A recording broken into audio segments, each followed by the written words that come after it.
And please welcome Christopher Rausch. What's going on, ladies and gentlemen? Welcome back to another episode of the Raw and Unscripted Show with Christopher Rausch, your no excuses coach. You are the place where I help you elevate your mind, body, and soul to have a kick-ass, unstoppable life, to become a rock star in your life by eliminating your excuses and your tolerations. I'm excited to be here with you live, as always, Tuesday night, 7 p.m. Pacific Standard Time. I know you guys, a lot of you listen to this on podcast. Thank you, thank you, thank you. We're in the top 15% globally, so I still appreciate you. We're in about 14 to 21 different countries, depending on when you look at the reports. So thank you guys all over the world, from Australia to India to New Zealand to England to Canada. We have a lot of people in Canada, so thank you all my Canadian brothers and sisters. But thank you to everybody all around the globe for being here. I think we have somebody in Sri Lanka as well, France, I saw recently. So thank you, thank you, thank you. But for those of you guys who listen to us on the podcast, I actually do this live on videocast every single Tuesday night. I've done this now for 233 episodes. Are we on 233? Where are we at, Chris? Are we on 233 episodes? Yes, we are. 233 beautiful episodes of the Raw and Unscripted Show. And I highly encourage you to go back and check out some of the earlier ones, because when I first started out, especially when I first started doing it on video, it's kind of hilarious. My studio wasn't set up like this. I was barely had anything behind me. It was kind of crazy. So if you're interested in checking out the video cast, I'll put a link in the comment section. Some people have been checking that out recently. They're like, oh my God, Chris, when you started out, you were a little bit different. Well, just like anything else, ladies and gentlemen, when you first start out, of course, you're learning your wheels, you're learning your bearings. God's honest truth, when I first started doing this as a podcast, it was awkward for me to sit here in my room and talk to myself for 45 minutes without a guest and just kind of riff on something that was going to be able to help you with your mindset. So that's the reason why I became a video cast, because I was like, okay, how can I make this more interesting for myself? And God's honest truth, if you guys haven't been watching the show for very long, I used to do a live radio show called the Kick-Ass Radio Show, which, by the way, you can still get on iTunes. It's incredible. I went there and Googled it not too long ago. The Kick-Ass Radio Show. It's still there. I did that for 3 years. So I've been doing this broadcasting thing for about 10 years, and I'm totally in love with it. I love doing it. By the way, if you guys are watching on the video cast, this is Simba. This is Simba. Last week, if you watched me hold, I think it was Simba or Nala, until they fell asleep on my chest because they're going crazy over my office. They love to be with me. God's honest truth, Nala is sleeping on my monitor, so I'm praying she doesn't press any buttons. Don't press any buttons, sweetie.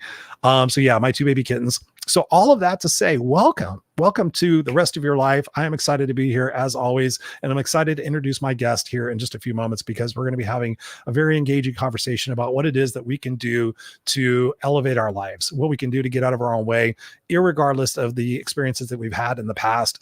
You guys know me as somebody who's been a seventh grade dropout, who lived in the backseat of a station wagon with 18 cats and 4 dogs, who went through various trials and tribulations. I even tried to kill myself twice. Fortunately, I sucked at it.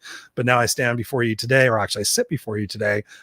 Amazing life. You know, I'm so blessed. I live here in Southern California. My wife, my son, my 4 cats, 3 of which are actually in my studio right now, which is kind of crazy. I hope they don't make too much noise. And I get to be a coach. I get to be a speaker. I get to be a podcaster. And future coming up, in case you've been living under a rock, this book, the It's Just You and Me Kid book. It's Just You and Me Kid. I know I promised it to you guys in the fall. I apologize. Apparently I wrote a very big book that my editor has said that I need to cut down another 20,000 words. So that's been a challenging prospect, but I encourage you, if you're interested in learning more about my life, going to itsjustyouandmekid.com. Itsjustyouandmekid.com. You guys can go there, check out a little bit about the book. You guys can fill out your name and your email. And then when the book comes out, I'm going to send you an email and say, hey, the book is out. Go help me make it a bestseller. And when you do, there's a couple of gifts that I'm going to be giving you as a result of helping me make it a bestseller. So I'm building the anticipation right now. I know it's going to change lives. I know it's going to be a massive bestseller. I'm in talks with a few people right now to potentially make it into a movie. If you guys are familiar with The Secret, the movie The Secret, I am in talks with JT Fox. He and I have been introduced. I've recently started talking to a public relations agency. I just actually got off the phone with them a couple of minutes before this show, who are interested in making this book, actually getting it formally published, like traditionally published. I haven't really been interested in that route because when you go traditional publishing, they tend to take a lot of your rights away. They can tell you how to name the book. I've had lots of my friends get published by Simon & Schuster, by Hay House, by whatever other place you want to talk about. And they've said it's been a miserable experience. So I haven't even entertained the thought of doing query letters and things of that nature. But this public relations firm that I'm potentially going to work with has highly suggested that I consider that because of the nature of the impact of the book and the uniqueness of who I am and what I do. And I share that with you because, you know, wherever you're at in your life, whatever it is that you're doing, don't play small. Stop playing small. So many times we play small because we think, oh, this is good enough. Right. And we're going to be talking about this on the show tonight. When did good enough? When did mediocrity? When did complacency? When did that become acceptable in your life?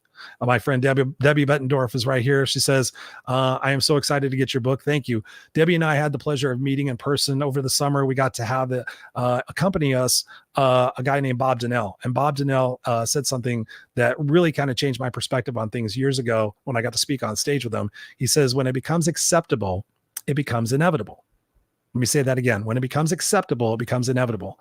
So when you think about that life, if you're playing small, if you're playing like, oh, it's just good enough, I'm okay. Did you really show up to be okay? Did you show up to be kick-ass? Did you show up to be a rock star?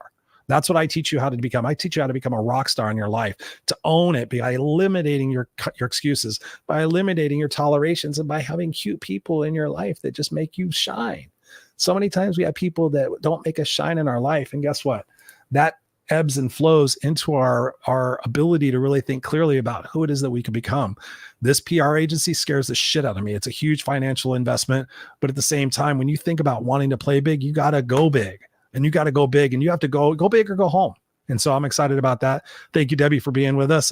If you guys have not heard of Deborah Bettendorf, please go check out her show. I've been on her show a few times. Debbie, put the link to your show inside the comments so people can go check it out. She's an incredible host. She's an incredible soul. So thank you, sister, for being here. I appreciate you guys. And as always, as you're watching this show, we welcome your comments and your questions. This is a conversation with you. This is so me and my guest are sitting at a bar or sitting in a coffee shop. We're having an engaging conversation, and you're kind of sitting at the tables next to us, and you're going, what are those guys talking about? They're super excited, and they're super they seem like they're really in charge of their life. You know, what is it? You know, we've all done that. We've all been, heard conversations like, what are they talking about? How can I get a little piece of that? This is what this is about. So feel free at any moment in time to ask us questions and to engage in the conversation, whether you're live or on the replay, because if you're on the replay, we will go back and answer those questions for you. So we appreciate you guys being here. We got Serena Buffalino in the house, my sister from another mister. I love you, sister. Serena and I are, she is the founder and the CEO of Help Heal Humanity. If you guys haven't heard of that company, we fully invite you to go check out helphealhumanity.org.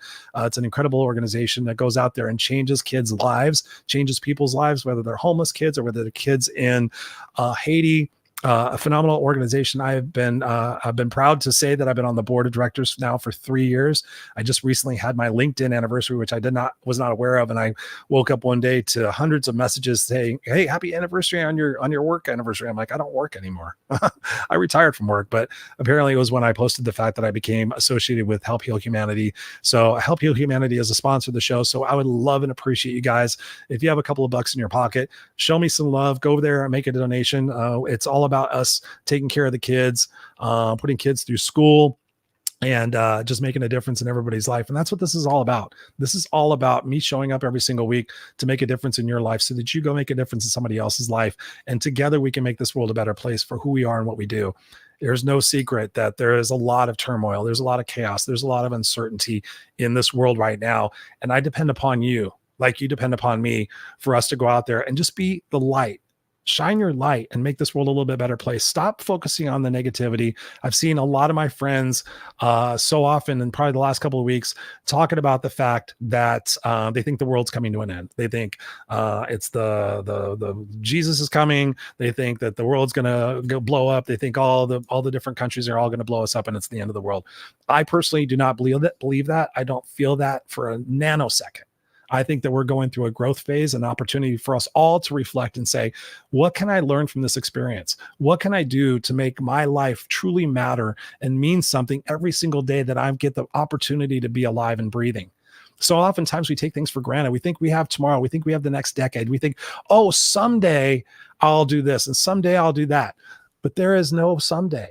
there's only today, and there's only opportunity for us to truly live in the moment and be excited for what it is that we get to do. I don't know if I'm going to fall down the stairs 20 minutes or actually an hour from now and crack my head open. I don't know if I'm going to have an aneurysm or a heart attack or anything else, but guess what? I'm alive right now. And my mission in life is to make this world a better place for who I am and what I do by using my words and my actions to lift you up so that you go lift other people up. Let's focus on what it is that we want. Let's not focus on the things that we don't want, because if we do that, we manifest that stuff. The fears and all the trepidations and everything else can actually materialize in our life. It's called the law of attraction. And again, speaking back to The Secret, we know about the law of attraction. So I implore you, stop focusing on the news, stop focusing on politics, focus on what it is that you can do, be a contributor to lifting humanity up, and go see Help Heal Humanity. And like Debbie says right here, yes, we have right now. There are so many opportunities for us. Sereno says here, a lot of sadness in the world right now. Be the solution. Bring the sun. Big time. I got my sister from another Mr. Patty and that sister from another Mr. Patricia in the house. I always call her Patty, but Patricia, I love you either way. She says, love to see you bring people to new awareness. Yes, that's what it's all about. And I thank you, my sister, because truth be told, raw synchronicity. It's coming. Raw synchronicity. We got Robert in the house. Robert, what's up, dude? Thank you for being here. I appreciate you guys. As you're going through this show and you're getting value out of this conversation, please share this. And not only just share it, put some words in there. Say, hey, listen, I've just heard this on the particular episode with Christopher and Courtney, and here's something that I learned, and here's something that I'm going to implement in my life. So appreciate you guys all being here, whether it's live or on the replay. As always, comment. Let me know where you're from. Let me know what's going on. Ask questions. Engage with us, because we love you being here. And now, without any further ado, I'm going to bring my sister from another mister who I've known for a few years. We met on Clubhouse. When I started hearing her voice and her words of wisdom, I was immediately captivated, as you will be too. She's got an amazing story. She's got an amazing history, but she's got resiliency. She's got spunk, and she's got answers that will help elevate your life. Please welcome to the Raw and Unscripted Show, Courtney Feider. Courtney, my sister, how are you tonight? Welcome to the Raw and Unscripted Show. Yeah, I am so glad to be here. When I first came into that intro, I was like, am I going into an MMA fight? You are ready? Are you pumped up? Are you yeah, it's good. You are. Thank you for having me, Chris. Oh, it's a pleasure to have you. It's a great opportunity for us to catch up, because I know periodically we catch up offline, but it's a great opportunity. I always love having people's attention for a solid 45 minutes. So thank you for being here, because as you and I were talking behind stage before we went live, you're accomplishing a lot. You're doing a lot. And so my question to you tonight, raw and unscripted, because we talked about the fact that I didn't do much preparation for this conversation because I knew we would roll. What do you want most for people to walk away from this conversation tonight? What do you want really to get across to people in their lives, and what do you want them to implement? I'd say, if I'm boiling it down to one point, I want people to remember to make space for themselves. I think with the world on fire and everything happening, and particularly people that are partners or business owners or parents or all of the above, and in a lot of cases, women really fall into this with a lot of those roles, but also men. I think we are just spending so much time and attention on what's happening in the world, and so much time and attention on other people's needs. We really lose track of our individual identities, and we really lose track of the care that comes with nurturing that, and constantly nurturing that. And so, yeah, I feel like with all the chaos that's happening, people find that to often feel like selfishness, when really I think it's truly the foundation of being able to show up, and foundation of being able to be there for other people, even those that are closest to you. So yeah, I mean, I really think that that's the center point. And I think it's really a lost message. We have very loud inner critics right now. We're listening to a lot of noise. It's really time to reset. And my perspective is, it's time to go back to old and make old into new, go back to some simpler ways. I love that. I love that. So tell me about your journey and how you came to believe that that's such an important message. Because you said that word in there, selfish. And I'm all about going back to, me, I'm all about the root of the situation, not the symptom of the situation. And so for me, I think back to our childhood conditioning, that period between 0 and 5, where all of our beliefs and our attitudes are created about, being stop being selfish. You have to share, you have to give. Talk to us about your journey with that and why this message is so important to you now. There are a few layers to that for me, but when I was really little, I was always leadership oriented. If I do a lot of practice and work with the Enneagram, and if anyone knows the Enneagram and knows the numbers, I'm an 8, and 8s are known to be extremely autonomous, extremely sovereign, extremely resilient. But I showed those qualities when I was really little, and also I feel like it became a standard. It became something that everyone in my life relied on. And I was just right. I think a blog post or something about this a few days ago. It really became something that I hid behind and hung my hat on to do that for others and it felt selfless, right? It felt good and it felt harmonizing and it felt protective of other people. But really I was losing my identity within that all the time. So, it's interesting. Like, I really think that it took until maybe the last several years when I really got beneath that and said, okay, what has that created for me in all the systems of my life, in the way that I parent, in the way that I show up in work and as an entrepreneur, in the way that I show up in helping and supporting corporate people and friends. And, I almost really got to a point where vulnerability was kind of totally shrouded under that harmonization, and no one tried to dig for it because they were perfectly happy with me protecting them and taking care of them and harmonizing. It was easier for them.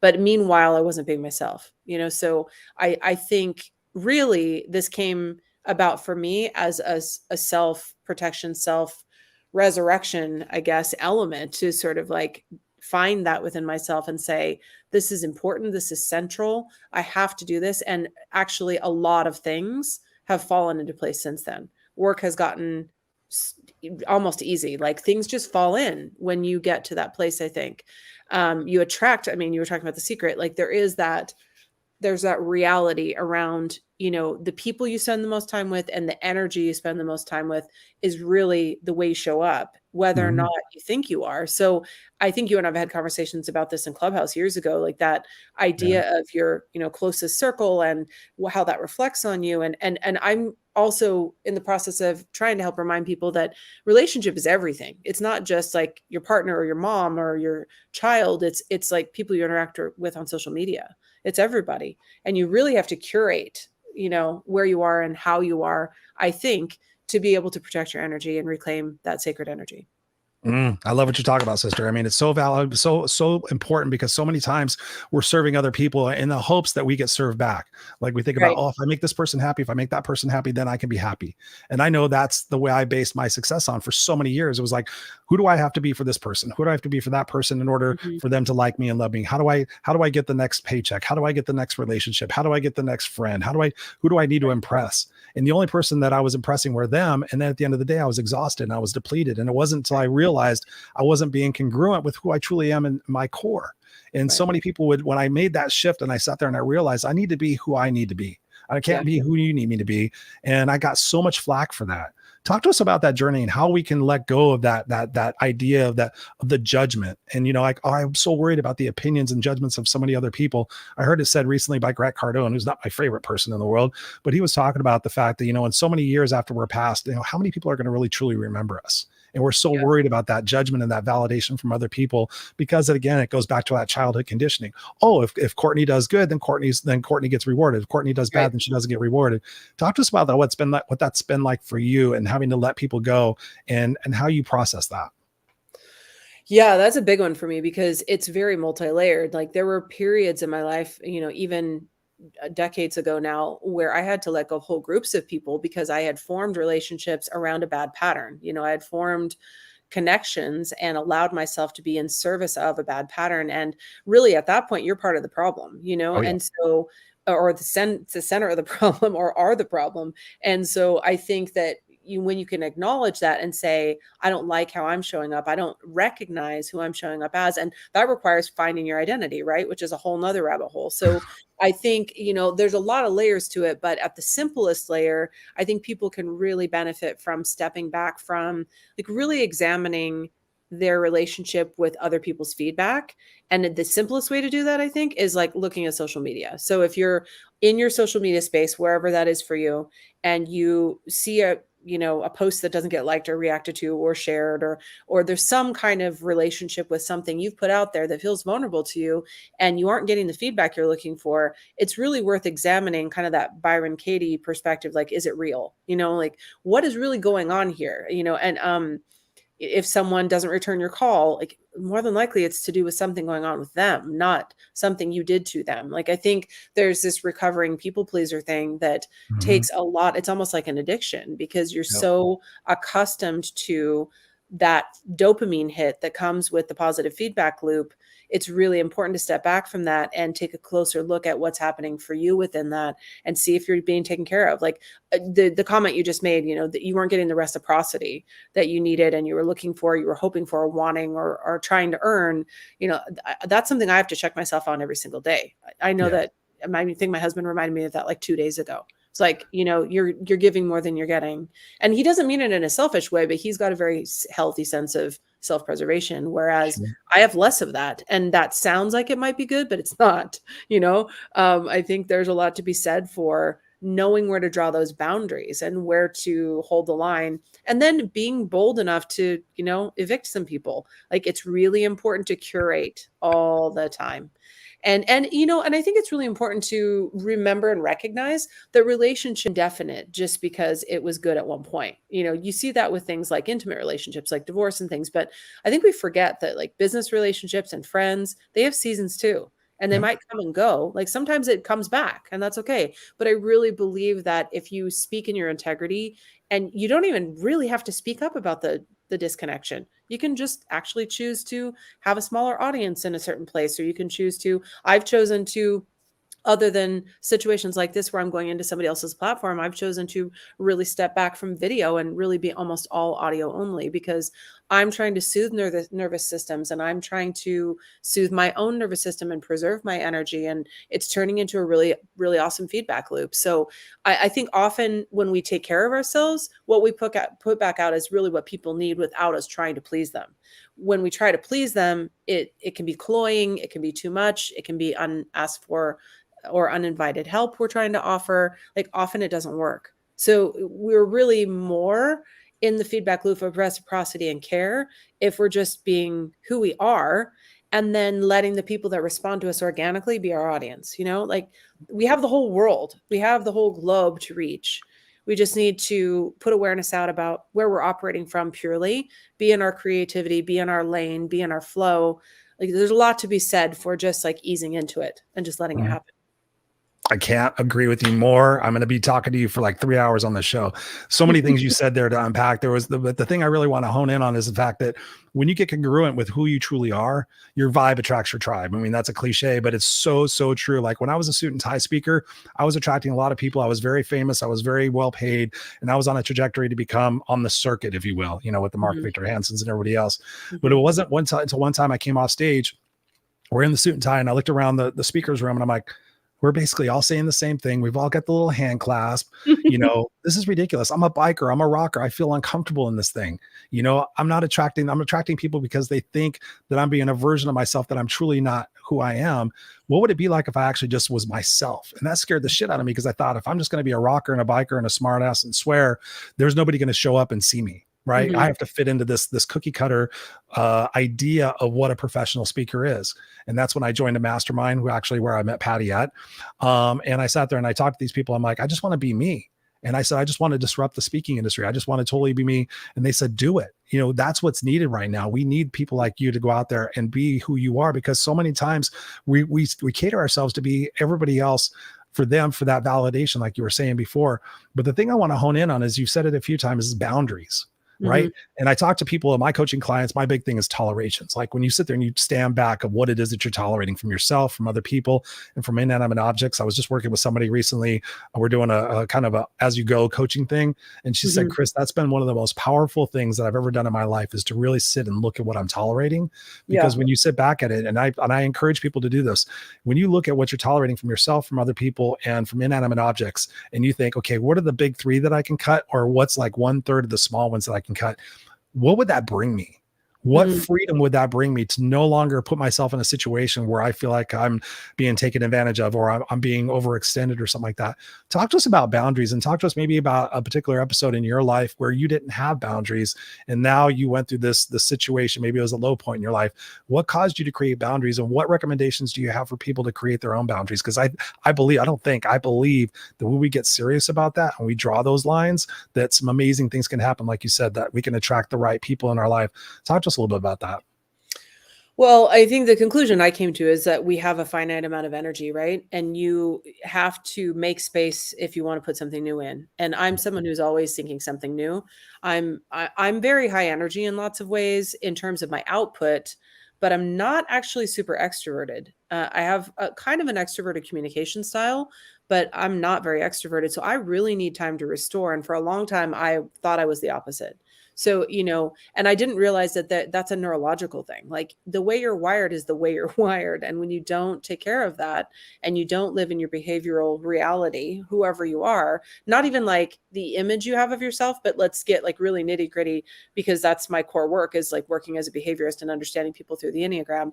Like, we do have a way that we were born behaviorally that, completely informs our motivations and our why and all that. And if we don't operate with that, we're in this like separation, this cognitive dissonance, and we're literally burning through our energy because we're fighting ourselves all the time, right? So there's that layer. So that's the sort of relationship with self boundary, in my opinion.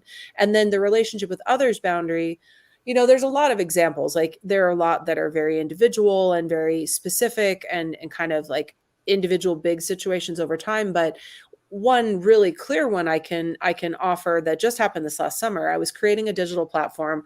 I didn't have a lot of extra time because I was doing that and still doing extra work for clients. I had spent the last several years being not everywhere, but like being pretty present. Like I was showing up to people's clubhouse rooms, and I was showing up in all these different places for people, and they for me as well. But it was very time consuming. And I finally got to a point over the summer where I was like, okay, I'm clipping back a whole bunch of social media, including whole platforms. I'm just going to make a blanket commitment to not participating in other people's spaces for a period of time while I get this work done.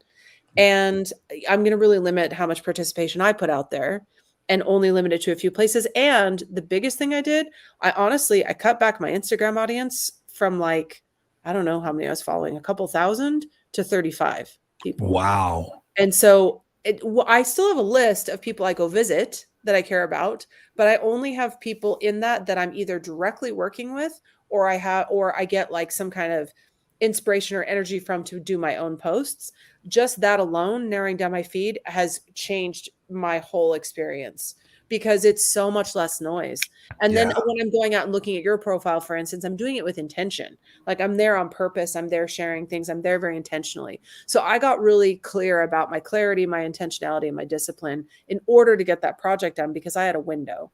And also during that project, I was developing a system for women to come home to themselves and reclaim their sacred energy and find their worthiness, and, look at relationship as choice, not obligation, and really curate a home that was like a safe space and really soothing. So like the work I was designing was also literally the recipe I followed to get to where I got to be in this flow state on a regular basis. A lot of it for me is it's very objectively making space.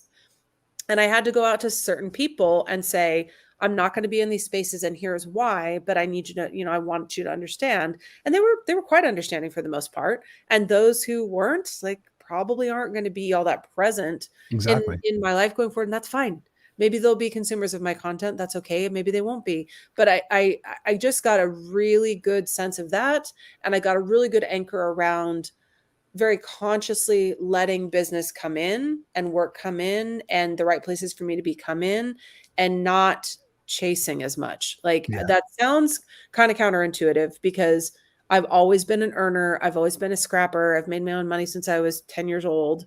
I was always that person that was ahead of the curve on, taking care of herself that way. But I got to a point where I was like, I am so tired of hustling. And there's no need. There's really no need, because truthfully, you do things, I do things. I'm sure there's some area of overlap, but there is so much difference between who you are and who I am. There's zero competition ever, no Yeah. matter what circumstances. We could be exactly the same training, exactly the same certifications, and it still doesn't matter. We're such different people. We're going to approach it so differently. There's literally no one else in the world who does the thing you do, be it work or relationship or whatever, that is like you or can ever be like you. So it's like that cookie cutter space in the world for you. There's a place made for you. You just have to inhabit it. And I think we need to get back to more of this embodiment and get away from all responding to noise. We've just been knee-jerk responding to noise. And I was part of the problem, or I was central to the problem. So I really, in order to practice my work in the way I'm trying to, had to stop. I had to be like, hard limit. If I'm going to tell people not to do this, I can't do it. Courtney, I love that. There's so many places to jump off in there as well. And you said the word vulnerability a couple of times, and I want to key in on that because so many times we think being vulnerable is a weakness. Like, I can't ask for help. I was helping somebody the other day, and like, I just feel bad asking for help. And I'm like, why? Are you okay with other people asking for your help? Well, yeah, I feel good about helping. I'm like, so why are you robbing that person from that experience of being able to help them? Being in a vulnerable situation is about truth. And I think that's one of the great things that you bring to the table. I've heard you so many times in Clubhouse talking about, getting people connected to their why and getting people connected to the root system of the problem. That's one of the things that attracted me the most to you, is like, so many people deal in the symptom of things, right? I feel this, I think this, but when we get to the root of things, there becomes some clarity. Like you said, I got to get to the root of what's going on here, and I need to take care of myself. I need to protect my boundaries, and I'm willing to let people go, and I'm willing to let things go in order to have space for other things to come in. And I love what you said about the fact that we don't need to be hustling, that so oftentimes there's more than enough out there, but we live with that scarcity mindset, and we think, oh my God, where's my next deal going to come from? Where's my next job going to come from? Where's my next relationship going to come from? What if it never happens? So we sit there and we sit in that space, and that's what our frequency becomes. And that our frequency, we know that's what is part of that law of attraction, is like, if we're operating in that space, that's what we're going to attract, because that's what we're focusing on the most. Right. We know about the reticular activation system, and the fact that if I tell you to look around your room and tell me everything that's red, you can go, okay, that's red, that's red, that's red, that's red, that's red. But if I say, Courtney, what's green? You're going to look at me and say, Chris, you were telling me to focus on what's red. And that same principle applies in our life. Talk to us about how we can get more comfortable with that vulnerability, but how can we get more connected to our truth? Because I think so many times we lie to ourselves and we think we're going to get away with it. Like, I'm sitting there, I'll talk to people all the time. I'm like, when are you going to stop lying to yourself about this and that? And they're like, no, I'm not lying to myself. I'm like, well, talk to me about how that's being framed. And so many times we are actually lying to ourselves. How can we get people to be more honest and truthful about the situation where they're in, and take action to nail that root? Right? When I ask people, are you happy in your marriage? Yes or no? And they're like, well, sort of. I'm like, no, it's a yes or no. No. Yeah. Okay. What is it that you're going to do? What is it that you're willing to give up? Or what is it you're willing to do and take on and communicate in order for that to change? Because hoping, wishing, and praying is not going to make any difference in that. Talk to us a little bit about that, because I'll be excited to hear what your thoughts are on that. Well, I mean, I think when so I came from owning a brand agency and then gradually worked into organizational strategy and development and coaching, technically certified coaching, and then furthered that into the practice of getting accredited in the Enneagram. And so that's where I put a lot of my focus now. And a big reason I do that is because when I early days learning to teach leadership development, not necessarily do it, but teach it. Obviously, you're kind of learning it as you're learning to teach it. Sure. There were these principles of like, everybody needs vulnerability, everybody needs trust. And those things are true to a degree, but through the Enneagram, I've really learned that everybody has different issues, needs, barriers, boundaries. And I like to use a system like that to query who a person is and get to the heart of exactly the missing links in that person. Because sometimes if you say, hey, Chris, can you be more vulnerable? For you, it might be accessible. But for an Enneagram 8 like myself, vulnerability is like the hardest thing. So, I think we all have an area we need support in, and an area we're better about. Asking for help is a little bit one of those universal truths again, but I think it's part getting specific about people's needs and getting specific about what an individual needs to shift, and helping them through that, like letting them have some guidance and some support, and that is help and assistance we all need.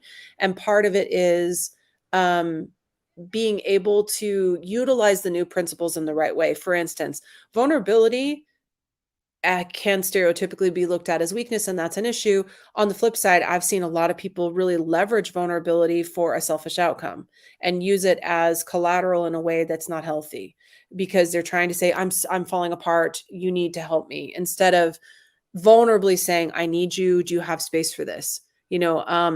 So I think it's really complicated in some ways, because I think we really have to understand and decipher who people are to a greater degree than we tend to. I think we've lost some of our observational skills because we're so busy with all the noise. We've lost some of that being in person, being in touch, human nature, watching body language, listening. That's why I liked Clubhouse, and why I like anything that's voice only is, really listening to the inflection in people's Yeah. voice goes a long way. Like, it was a long time before I ever saw you on Zoom, or other friends of ours on platforms where I wasn't just listening to them. And you have to wait for timing. You have to make space for people in a way that's so. I don't know if I'm answering your question there, but I just really think that the principles are very complex. And for me, it's been a system of getting away from the stereotypes, like be Yeah. vulnerable, be grateful, and getting more into the minutia. Like, okay, great, do all those things. Like, you need to do that, I need Agree. to do that, but you and I are wired very differently, so we're going to go about it differently. And I think that's where a lot of people get disabled, is they just don't, or feel disabled, is they just don't understand how to process that through their own lens, and they're trying to make themselves into a version of somebody else. Chris does it this way, so I need to do it Chris's way. Yeah. Well, no, probably they need to do it their way, but Mhm. you're a harbinger of light. You're a lighthouse for that, right? So they can grab onto that, but they still need to put it through their own filter and have their own recipe. So, like, really, that's my passion of my life's work, is helping people discover that formula. I love that. I love that. And when the conversation I've been leading us up to is the fact that so many times I find that people don't value themselves. Like, Yeah. over the course of COVID, I was giving out these coaching sessions. This is my way of giving back. And there was this little whisper about the 15th one in. I did it probably about 125 of them all said done over a couple of years. And I heard this little whisper that says, ask them, do they love themselves? Yes or no? And I thought this, I've been learning to listen to the whisper. I never really paid much attention to it before, but I was like, that's a stupid question. Like, that just seems idiotic. But I sat there and I was in front of somebody and I was doing a Zoom call. And I said, I want to ask you a question. I said, it's going to be a yes or no answer. And I don't want you to think much about it. I said, do you love yourself? Yes or no? Courtney, I was shocked. I can't remember if I ever shared this with you before. I was shocked. About 75% of 175, I can't remember. I didn't keep track of them. A lot of people went, yeah, I think so. I mean, for the most part, or there's parts of me. Mediocre answer. Yeah. And every once in a while I had somebody, yeah, of course I love myself. And just kind of look at me like, what, are you fucking stupid? And I could tell, literally, I could tell as I asked the question, I'm pretty sure I know how this person's going to respond based on the conversation that we've already had. And I think about that, going back to that childhood experiences, and what has this person been through in their life where they're, I've already talked to them about, maybe they want the ideal relationship, maybe they want the ideal job, maybe they want the ideal client, but yet at the core, at the root, they're not loving themselves. They're not finding that worth and that value within themselves. Talk to us about what we can do to get people to recognize their worthiness. Talk to us about what we can do to get people to step into their greatness and let go of all the preconceived note, let go of all the past, all the things that our parents said, our teachers said, our friends said, that we said we'd never be good enough, we'd never be pretty enough, we'd never sing good enough. Talk to us about how we can regain our worthiness. I mean, I think the first part of it is really, like we've already talked about, trying to clear some noise, because you need space for it. Like, it's not necessarily an easy road. And that's where, when you can get support and guidance, I think it's really helpful, because sometimes people are really far down that hole and need some extraction. Like, you put that mirror in front of them with that question. There is another simple way I can think of that works really well for me, and for certain people, I think it's a little harder to get to for other people, because we have people in the world who are very much more like come from things from like a gut feeling or a body feeling, people who come from things from like more of a heart feeling or emotion, and then those who come from their heads, right? Yeah. And there's all of us have a starting point in that triad, and then we work with the other layers. Those who are oriented toward feeling a gut sensation or having that instinct, there's a thing called the sacral response, and it's literally essentially asking yes and no questions of yourself, where you have to answer yes or no. And there's no, if there's any wavering, it's no. So, and it's a really good way to suss out tough decisions quickly. So like if something crosses your plate, like, should I unfollow these people on Instagram? Like, truthfully, I did all that unfollowing, and then I went back and added like 10 people back because I was like, no, I need these people, because I checked as I went. I kept checking. And so I find that really useful, like just asking yourself internally these difficult questions, yes or no. But yeah, I really think these things are like a rewiring. It's a practice. You can't just like, hey, I listened to a podcast and now my whole mindset's different. So now I'm different. Like, it genuinely is a rigor. I know you do, what is your workout practice called? 60 hard, or what is the thing called? 75 hard. 75 hard, right? I got the number wrong. So, like these things where people just don't say 69 hard. Otherwise we'll have a different conversation. No. That's not this podcast. I think that it's, the idea that you have to practice something, you have to dedicate yourself to it, you have to give it some rigor. Commit. I think I mentioned that clarity, intentionality, discipline thing. Like, you have to, I went into this year saying, I want fierce clarity. And I didn't get there very quickly, truthfully. I went through some water between January and May, but eventually the clarity flooded in, and then everything else flooded in. And it's been a work in progress over many years in different ways. And I think we have to be really conscientious not to. The first thing is that clear the noise. The second thing is that, like, check in with yourself. And the third thing, I think, is like, give it some space. Like, you cannot expect yourself just to drop into worthiness. Like, I think it's unfair that we have this stereotype of course I love myself. Why would I think any different? Because truthfully, many of us have had lots of noise in our lives that has told us the opposite, or has told us to be something we're not in order to be lovable. Or we've had bad relationships that have really left scar tissue. And I think often that doesn't clarify itself for you till you're maybe farther along in life, where you're looking back going, okay, I have some stuff that I need to peel back here. In spite of my beautiful, wonderful, lovely life, I really need to take a harder look at where the shrouds are and what's bothering me. Like, I probably almost every day, it's interesting, like, because I spend so much time with clients working through these things, friends tend to surface and just say, like, what do you think about? And I'm amazed all the time at how many friends I have that are, let's say, 40-ish up, who are just now reconciling what they as individuals need again. And maybe haven't done that since they were like 13, like prior to having intimate relationships, essentially, they were sort of doing it, but through the value system of their family. So like, for some people, this is brand new.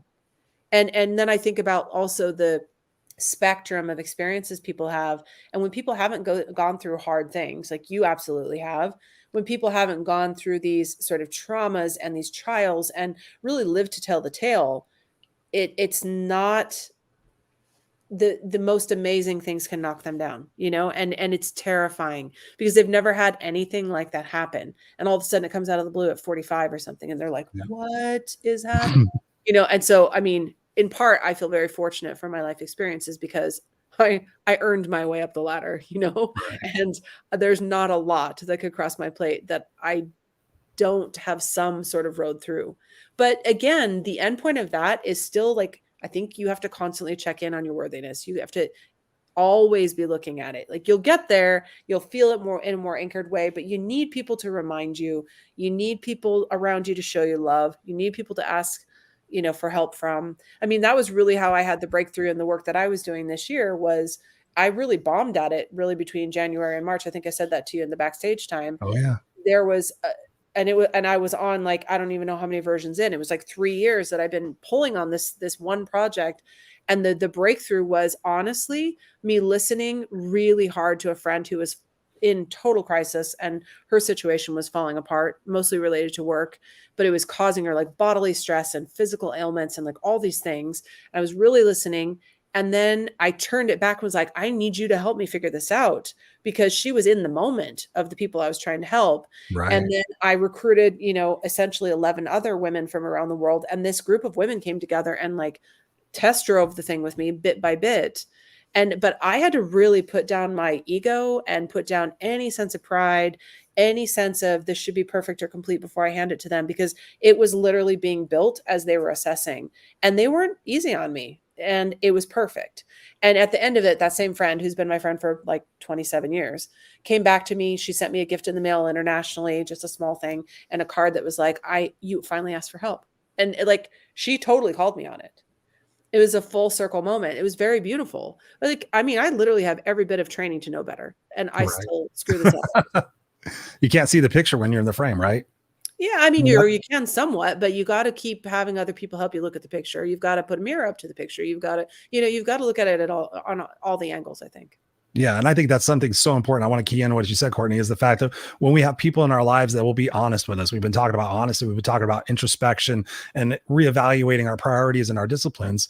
That is so important, is to have people in our life that don't just say, yeah, Chris, you're so awesome. Yeah, Courtney, you're so awesome. We want people to sit there and say, okay, listen, I'm going to ask you a question. I want your honest feedback. What can I do to make my show better? What can I do to improve this or that? And you want people to say, oh, you're so, I get people saying that all the time. But when you have key people in your life that sit there and say, okay, let me put you to the test here. And fortunately, I've surrounded myself with some amazing people who do that. We know some of the mutual people in that space, and I know you'll do that as well, is the fact that, when we get that honest feedback, it may hurt for a second, but what is that hurt going to turn into? That hurt's going to turn into action. That hurt's going to turn into that opportunity to say, okay, and we're talking about asking questions of ourselves. What am I supposed to be learning from this? And that's what I encourage everybody watching and listening to this, is when you think about the trials and tribulations that you're going through in your life, what am I supposed to be learning from this? Because that gives meaning, that gives value. That doesn't put us in a victim mindset. That puts us in a victor mindset to take ownership of saying, okay, listen, this shit sucks. I'm not going to lie. And I tell people all the time, like, Chris, it's going to be hard. It's going to be hard. I'm like, fuck yeah, it's going to be hard. But guess what? It's going to be worth it. Yeah. So what is it that I'm supposed to be learning from this? What am I supposed to be gaining from this? And I think about the fact that so many people think they're doing the best they can. And I'm one of those guys. I'm the coach that says, okay, we're going to put some leverage on this shit. We're going to put some leverage on it. I talk about no regrets all the time. I have the book right behind me, No Regrets of the Dying, or the 5 Regrets of the Dying, which I quote all the time. I gotta get a hold of that author. She should pay me money for being on. I recommended it. But so many people think they're doing the best they can. But when I sit there and I reshape their perspective about that, it's pretty incredible what they can really find out what they're capable of. I want you to talk about that, because I think that all ties into worthiness and the fact of boundaries and what we're talking about. Talk to us about a time maybe in your life where you weren't necessarily doing your best. And what was that event that woke you up to realize that your potential was so much greater than what you were giving? Oh, well, okay. There are probably several, if I'm honest. No lie. Yeah. I'm being honest here. I'm in my worthiness, Chris. This is the Raw and Lying show. Yeah. What would you say? The raw, the very, very raw, extra Exactly. raw. Raw and unscripted, very unscripted. I think there have been many, many things. Some of them are very small, some of them are very big. And I really believe that concept that says the only way out is through. And I think that the personality that I am, I have a lot of innate resilience, but I'm also somebody who has a hard time, showing that, I guess, exposing that, I guess, and really looking for that opportunity to embrace, I guess, the real raw, dirty, rough version of what's happening and what needs to shift. Yeah, there's so many things I could think of, but one key thing that kicked me into high gear in terms of not resting on my laurels, I was shifting gears from being a brand agency owner to, actually, I was in the process of writing a book, and I was in the process of working on the work I do now. And I was finding it difficult. Like, it was a difficult transition. It was a lot of training. I wasn't sure where I was going to find clients. I don't live in a giant metropolis where I could just kind of pluck my clients from, people I found. And at that time, it was, a lot of that kind of networking in real time in downtown centers and things. And one day I literally came home to work on my book. A gentleman came up to my car, approached my car, knocked on my window, ended up beating me with a gun and carjacking me at gunpoint and taking everything in my car, all my identity, all my stuff, my car, my computer, like everything that ran my business was in my car, including a handwritten version of the manuscript I was working on. And, after that event, literally in the moment that it was resolving and I was, surrounded by police and ambulances and all these things, I had this clarity that, like, you can't change or fix anybody else. And it's time to do your own work right now.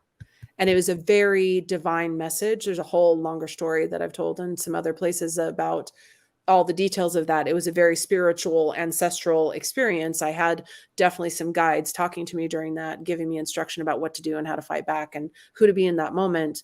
And it was a karmic battle with this guy. Like, we had karma, we had work to do, and he was there to trigger my life in a different direction. I see it that way now, and so it took me some time, of course. Like, it was a very PTSD inducing thing. It was 2 years of court. It was, turning over insurance and all the things that come with losing your vehicle and all these other things. But, and it was also me being an entrepreneur and needing to pull up my bootstraps and like still somewhat be in service to my clients while trying to take care of all this, or my business was going to be gone. So Right. there was no like sort of workman's comp to lean on. So, it was a very complicated situation, but after a couple of years, I really saw it as an initiation and an opening, and it gave me access to listening to anything from people.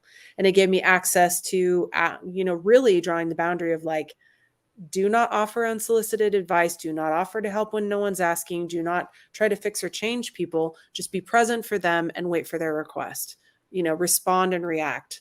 And it fundamentally escalated the work I do. Like, I credit that experience and everything that came with it, the spiritual side, the truthfully recovery from PTSD side, the people that I leaned on and had to ask for help from side, and the people that really showed up for me in phenomenal and profound ways. I credit that whole container for putting me in the place I'm in now doing the work I do. It drove the trainings I went to. It drove the choices I made. It drove I have literally no attention span for not abiding by a boundary when I see that it needs to happen. My problem is, like everyone, I'm sometimes blind to where I need a boundary, but Yeah. once I see it, I can't unsee it. And that was not the case in the past. I was always to harmony first. I was always to how I was sort of, as a younger kid, like, just want to take care of everybody, make sure everybody's okay.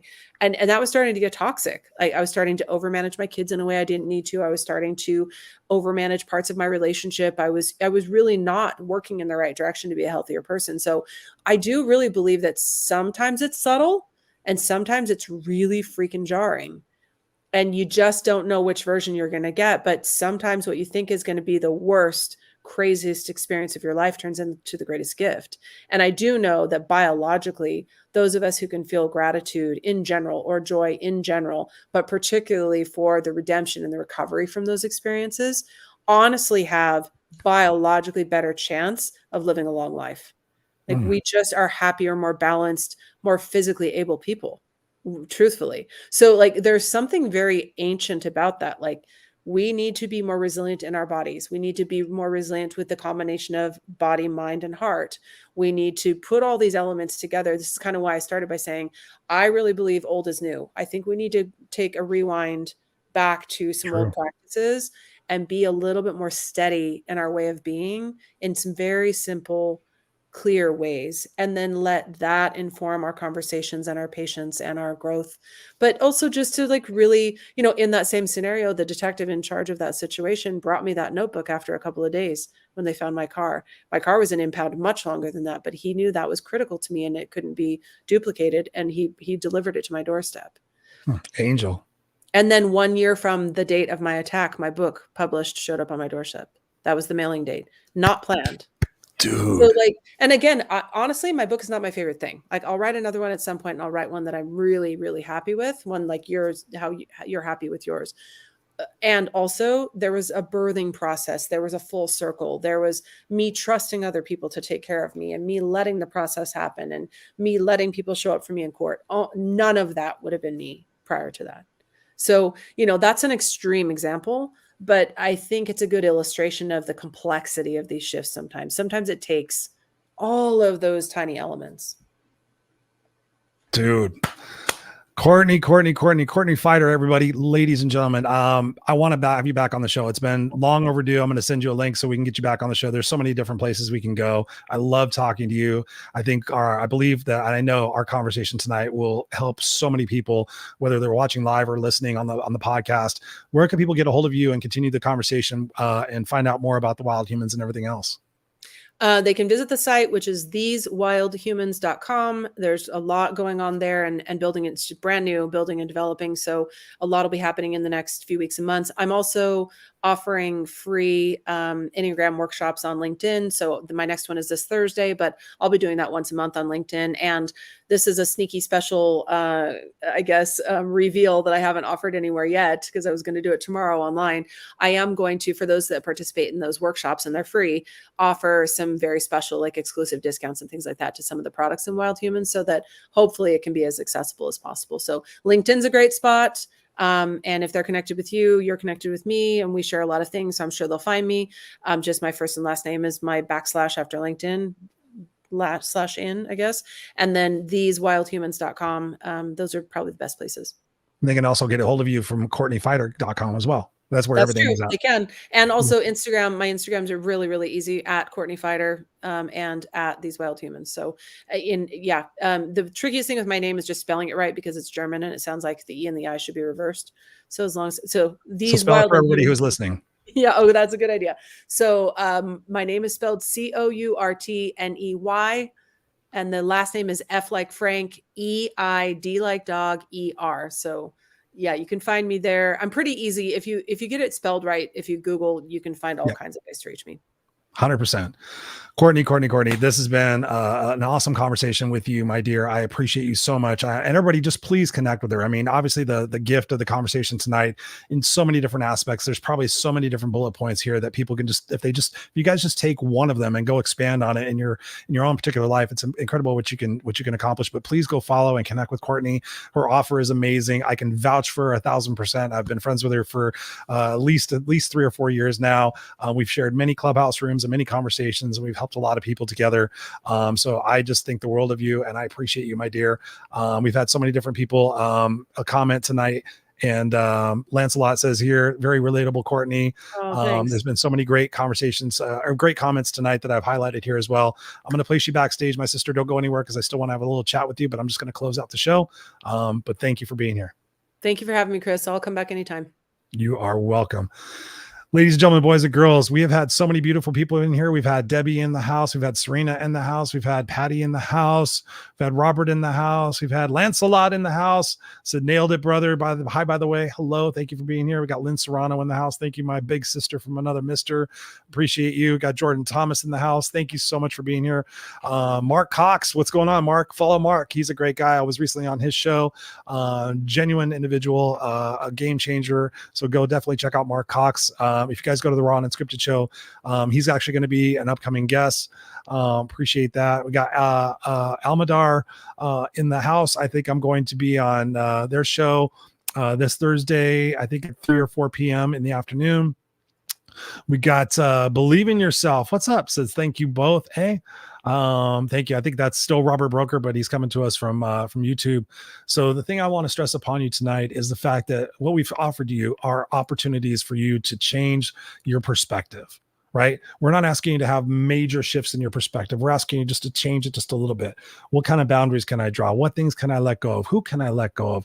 What can I sit there and make more space for in my life? What can I figure out is more of a priority than complaining about what it is that I don't have? We've invited you the opportunity for sit there to look at your perspective and say, hey, listen, have I gone through some shit in my life? Yes. And this is what Courtney was just talking about. I want you to believe this, that everything that has happened and everything that is happening is preparing you for what's next. Digest that for a second. Everything that has happened and everything that is happening is preparing you for what's next. I often have to remind myself of that. I know I'm going through a serious influx of a serious transitional period in my life. It's been happening now for pretty much most of the year, and I'm frustrated and I get impatient, but I also sit there and I'm like, I'm excited. I'm excited about what's going to happen next. I had a great conversation with somebody yesterday. I'm going to be repositioning myself a little bit less as a coach, might be going back more into the corporate space as a consultant. And that's kind of freaky, but at the same time, it's kind of exciting because, you know, when we realize maybe we ran our course in something, so oftentimes we hang on to that. Oh, that's what I'm known as. I'm the no excuses coach. I've been coaching for 20 years. It's kind of frightening, but at the same time, it's exciting. You know, when you sit there and think about that life is coming in seasons, right? People come into your life for a reason, a season, or a lifetime. Same thing with careers and same thing with everything else in our life. But so oftentimes we want to stay in the same spot. Why? Because it's safe and it's predictable and it's certain. Tony Robbins talks about the fact that we do things, for certainty. We do things for one or two reasons: to avoid pain or to gain pleasure. This opportunity for you tonight, for you to experience this conversation, is an opportunity for you to reflect on what is working for you and what is not working for you, right? Is this relationship providing value into my life? Yes or no? If it's no, then let it go. There are so many people I've had to wish well, even my own blood and flesh and blood, my sister. I've talked about the story a little bit. I had to wish her well. I got reconnected with her after not seeing her since I was 9 years old, reconnected with her in my late 30s, found out that she and I shared no similarities aside from some blood. And I just decided the toxicity was not going to be allowed in my life. And I wished her well. I said, hey, have a great life. I hope you get everything that you want, but please don't contact me again. I've done that with former friends. I've done that with business associates. You know, you got to draw your boundaries. And I think Courtney did a great job of delineating that. So if you jumped into this conversation late, please go back to the beginning of this, because we've really hit the ground running and what it is that you can do and apply in your life. The whole point of this show is strategies and things that you can apply right now. So I encourage you to go back and take notes and write these things down and sit there and say, okay, phase 1 is this. What am I tolerating? What are my boundaries? Phase 2, how can I feel more worthiness in my life? Phase 3 is this, because it's all packed into this particular episode. And I'm so excited and appreciative for Courtney being here and you guys for being here as well. Mark put the link in here for you guys listening on the podcast, where he interviewed me, and it was a very, very raw and unscripted and a very bold conversation. So thank you, Mark, for putting that up there as well. You guys can catch that in the show notes as well. So what is it that you're going to do with your life? You have this opportunity. If you're playing the someday game, hoping, wishing, and praying that someday something or somebody's going to change, it's not going to happen. It's got to be you. You're watching this. You're listening to this because you're put in this spot right now, because when the student's ready, the teacher shows up. Right. The last thing I'll say about all of this is, as I might be transitioning out of being a one-on-one coach and whatnot, I am offering a group accountability coaching program that I'm going to be doing. It's something I've never really done before, but I'm being called to offer this because I know so many people are struggling and they can't necessarily afford to work with me one-on-one. If you're at all interested in that, I don't have all the details together, but I know it's going to be super affordable. If you're interested in that, direct message me, however you want to do it. You can send me an email, Christopher@ChristopherRausch.com. It's something I'm being called to do, so I'm working out the details, but it's going to be super affordable. I'm going to make the first 3 months ridiculous so you can test drive the thing, but it's just my way of giving back, because I know so many people are out there struggling, and I know that I am the opportunity there to make a difference in your life.